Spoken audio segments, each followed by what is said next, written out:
এবার মাথাভাঙার দিকে নজর রাখবো। বিবাদের মাঝে পড়ে খুন, দুই ব্যক্তির বিবাদ মেটাতে গিয়েছিলেন, আর মেটাতে গিয়ে খুনের অভিযোগ সঞ্জয় বর্মনের। মাথায় শাবল, লোহার রড দিয়ে মার, খুনের অভিযোগে গ্রেফতার দুই। কথা বলবো রাজেশ, প্রতিনিধি রয়েছেন সঙ্গে। রাজেশ, দুই ব্যক্তির বিবাদ মেটাতে গিয়ে কি তিনি মাঝে পড়ে যান? কি হয় তার সঙ্গে? দেখুন রুমেলা, মাথাভাঙা এক ব্লকের জোরপাট্টি গ্রাম পঞ্চায়েত এলাকায় গতকাল রাতে দু ব্যক্তির মধ্যে গ্রাম পঞ্চায়েত অফিস সংলগ্ন এলাকায় ঝামেলা বাঁধে এবং সঞ্জয় বর্মন, যাকে খুন করা হয়েছে বলে অভিযোগ উঠেছে, সেই সঞ্জয় বর্মন কিন্তু তার পাশ দিয়ে যাচ্ছিলেন। ওই বিবাদ দেখে তিনি বিবাদ মেটাতে যান, এমনটাই স্থানীয় সূত্রে জানা যাচ্ছে। এবং বিবাদ মেটাতে গিয়ে কিন্তু তাকে খুন হতে হয় এবং এই ঘটনায় কিন্তু অজয় বর্মন এবং মন্টু বর্মন দুজনকে পুলিশ ইতিমধ্যেই গ্রেফতার করেছে। মাথাভাঙা থানায় সাংবাদিক বৈঠক করে একথা জানিয়েছেন কোচবিহার জেলা পুলিশ সুপার দ্যুতিমান ভট্টাচার্য। তিনি আরো যেটা জানান যে এদের বিরুদ্ধে নির্দিষ্ট ধারায় মামলা রুজু করা হবে, আজ মাথাভাঙা আদালতে তোলা হবে। পাশাপাশি এই ঘটনায় আরো কেউ জড়িত রয়েছে কিনা, কি মোটিভ, গোটা বিষয়টি কিন্তু পুলিশ খতিয়ে দেখছে।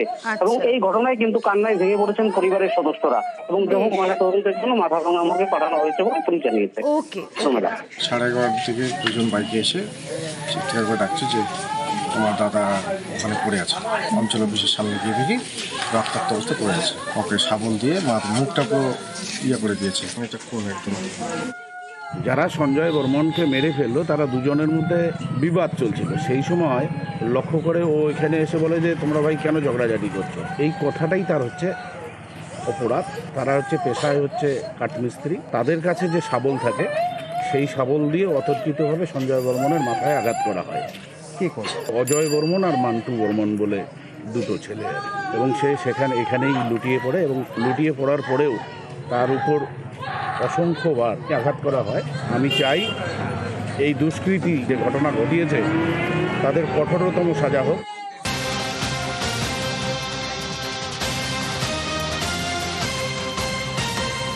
বন্ধুকে খুন বন্ধুদের গন্ডগোল থামাতে গিয়ে খুন ফুটবলার।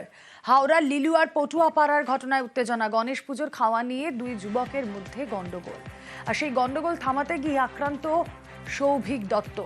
কি হয় সেদিন, কথা বলবো দেবাশিস, প্রতিনিধি রয়েছেন সঙ্গে। দেবাশিস, অভিযুক্ত অমিত চৌধুরী গতকাল গণেশ পুজোর অনুষ্ঠান, সেখানে খাওয়া দাওয়ার পর তার এক বন্ধুর সঙ্গে বচসা সৃষ্টি হয় এবং সেই বচসা হাতাহাতিতে জড়ায় এবং তখনই সৌভিক দত্ত, এলাকারই এক ভালো যুবক বলে পরিচিত, ভালো ফুটবলার বলে পরিচিত, সেই সৌভিক এই গন্ডগোল থামাতে যায়। হঠাৎ করে অমিত চৌধুরী তার পকেট থেকে ছুরি বার করে অমিতের গলায় কোপ বসিয়ে দেয়। রক্তাক্ত অবস্থায় পড়ে যায় সৌভিক এবং তাকে হাসপাতালে নিয়ে গেলে মৃত বলে ঘোষণা করে চিকিৎসকরা।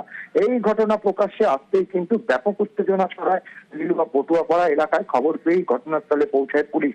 ইতিমধ্যেই যে অমিত চৌধুরী যে অভিযুক্ত, সে পালানোর চেষ্টা করলে সেখানকার মানুষজন তাকে ধরে ফেলে এবং পরবর্তীকালে পুলিশের হাতে তুলে দেওয়া হয়েছে। পুলিশ তাকে গ্রেপ্তার করে আজই হাওড়া আদালতে তুলে নিজেদের হেফাজতে নেবে এবং যে ধারালো অস্ত্র দিয়ে খুন করা হয়েছিল সেটি উদ্ধারের পাশাপাশি কি কারণে সৌভিককে খুন করা হলো সেই বিষয়ে কিন্তু গোটা তদন্ত ভার নিয়েছে হাওড়া লিলুয়া থানার পুলিশ। তবে এখনো পর্যন্ত এলাকায় উত্তেজনা রয়েছে বলে মোতায়েন করা হয়েছে বিশাল পুলিশ বাহিনী। বেশ, পুরো পাড়া আতঙ্কিত, কারণ আমাদের এইখানটায় এই ধরনের ঘটনা এর আগে কোনোদিন ঘটেনি। আর এরকম হলো 10 মিনিটের মধ্যে হঠাৎ ফোন আসলো যেরকম মাঠে রাস্তায় ঝামেলা হয়েছে, ছুরি নিয়েই ঘোরে ছেলেটা, দু ভাই।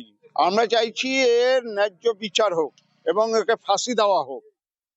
আমরা খুব আতঙ্কিত, ছেলেদের পেছনে পেছনে ঘুরে বেড়াচ্ছি। এখন যে পরিস্থিতি দেখছি, ছেলেকে একার বেরোতে দিতে ভয় লাগছে আমাদের।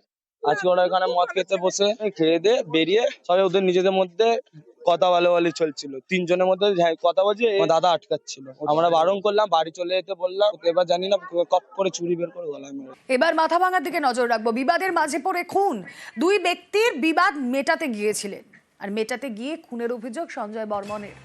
মাথায় শাবল, লোহার রড দিয়ে মার, খুনের অভিযোগে গ্রেফতার দুই। কথা বলবো রাজেশ, প্রতিনিধি রয়েছেন সঙ্গে। রাজেশ, দুই ব্যক্তির বিবাদ মেটাতে গিয়ে কি তিনি মাঝে পড়ে যান? কি হয় তার সঙ্গে? দেখুন রুমেলা, মাথাভাঙা এক ব্লকের জোরপাট্টি গ্রাম পঞ্চায়েত এলাকায় গতকাল রাতে দু ব্যক্তির মধ্যে গ্রাম পঞ্চায়েত অফিস সংলগ্ন এলাকায় ঝামেলা বাঁধে এবং সঞ্জয় বর্মন যাকে খুন করা হয়েছে বলে অভিযোগ উঠেছে, সেই সঞ্জয় বর্মন কিন্তু তার পাশ দিয়ে যাচ্ছিলেন। ওই বিবাদ দেখে তিনি বিবাদ মেটাতে যান, এমনটাই স্থানীয় সূত্রে জানা যাচ্ছে।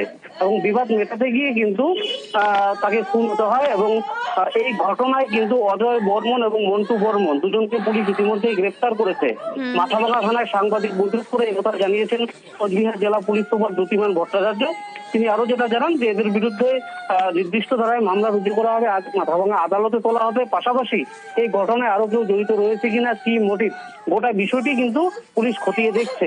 এবং এই ঘটনায় কিন্তু কান্নায় ভেঙে পড়েছেন পরিবারের সদস্যরা এবং দেহ ময়নাতদন্তের জন্য মাথাভাঙা আমাকে পাঠানো হয়েছে বলে পুলিশ জানিয়েছে। ওকে, 11:30 থেকে দুজন বাইকে এসে চিৎকার করে ডাকছে যে তোমার দাদা ওখানে পড়ে আছে। অঞ্চল অফিসের সামনে গিয়ে দেখি রক্তাক্ত অবস্থা পড়ে আছে। ওকে শাবল দিয়ে মুখটা পুরো করে দিয়েছে। এটা খুন একদম। যারা সঞ্জয় বর্মনকে মেরে ফেললো তারা দুজনের মধ্যে বিবাদ চলছিল। সেই সময় লক্ষ্য করে ও এখানে এসে বলে যে তোমরা ভাই কেন ঝগড়াঝাটি করছো। এই কথাটাই তার হচ্ছে অপরাধ।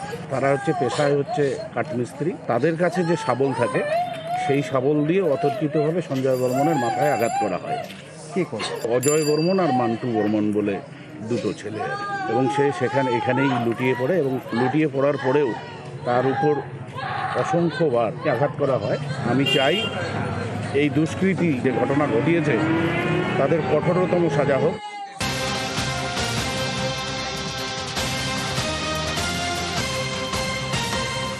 বন্ধুকে খুন বন্ধুদের গন্ডগোল থামাতে গিয়ে খুন ফুটবলার। হাওড়ার লিলুয়ার পটুয়াপাড়ার ঘটনায় উত্তেজনা। গণেশ পুজোর খাওয়া নিয়ে দুই যুবকের মধ্যে গন্ডগোল, আর সেই গন্ডগোল থামাতে গিয়ে আক্রান্ত সৌভিক দত্ত।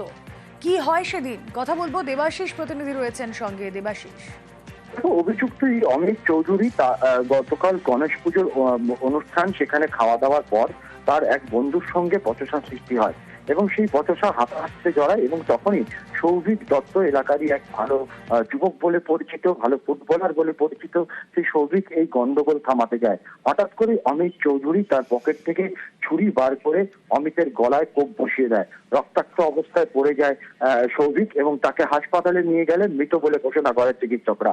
এই ঘটনা প্রকাশ্যে আসতেই কিন্তু ব্যাপক উত্তেজনা ছড়ায় লিলুয়া পটুয়াপাড়া এলাকায়। খবর পেয়েই ঘটনাস্থলে পৌঁছায় পুলিশ। ইতিমধ্যেই যে অমিত চৌধুরী যে অভিযুক্ত, সে পালানোর চেষ্টা করলে সেখানকার মানুষজন তাকে ধরে ফেলে এবং পরবর্তীকালে পুলিশের হাতে তুলে দেওয়া হয়েছে। পুলিশ তাকে গ্রেপ্তার করে আজই হাওড়া আদালতে তুলে নিজেদের হেফাজতে নেবে এবং যে ধারালো অস্ত্র দিয়ে খুন করা হয়েছিল সেটি উদ্ধারের পাশাপাশি কি কারণে সৌভিককে খুন করা হলো সেই বিষয়ে কিন্তু গোটা তদন্তের ভার নিয়েছে হাওড়া লিলুয়া থানার পুলিশ। তবে এখনো পর্যন্ত এলাকায় উত্তেজনা রয়েছে, ফলে মোতায়েন করা হয়েছে বিশাল পুলিশ বাহিনী। বেশ। পুরো পাড়া আতঙ্কিত, কারণ আমাদের এইখানটায় এই ধরনের ঘটনা এর আগে কোনোদিন ঘটেনি। আর এরকম হলো 10 মিনিটের মধ্যে হঠাৎ ফোন আসলো যেরকম মাঠে রাস্তায় ঝামেলা হয়েছে, ছুরি নিয়েই ঘোরে ছেলেটা, দু ভাই। আমরা চাইছি এর ন্যায্য বিচার হোক এবং একে ফাঁসি দেওয়া হোক। আমরা খুব আতঙ্কিত, ছেলেদের পেছনে পেছনে ঘুরে বেড়াচ্ছি। এখন যে পরিস্থিতি দেখছি, ছেলেকে একার বেরোতে দিতে ভয় লাগছে আমাদের। আজকে ওরা এখানে মদ খেতে বসে খেয়ে দিয়ে বেরিয়ে সবাই ওদের নিজেদের মধ্যে কথা বলাবলি চলছিল। তিনজনের মধ্যে কথা বলছে, দাদা আটকাচ্ছিল। আমরা বারণ করলাম, বাড়ি চলে যেতে বললাম। এবার জানি না কপ করে ছুরি বের করে গলায় মেরে